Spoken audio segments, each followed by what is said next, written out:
ଆସନ୍ତୁ ବୁଲି ଦେଖିବା ମକର ଯାତ୍ରା।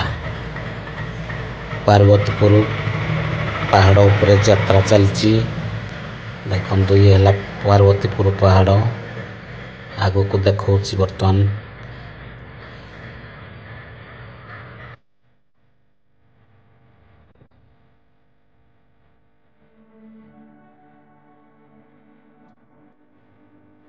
ଯିବା ରାସ୍ତାରେ ଆଗକୁ ଦେଖିବା। ଦେଖନ୍ତୁ ଲୋକଙ୍କର ଭିଡ଼ ଚାଲିଛି ପୁରା ମକର ଯାତ୍ରା ଦେଖିବା ପାଇଁ। ଉପରେ ପାହାଡ଼ ଉପରେ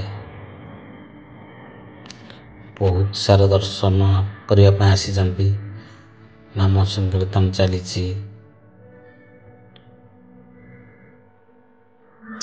ପ୍ରବଳ ଲୋକ, ବହୁତ ଦୋକାନ ବାଡ଼ି ବି ଅଛି।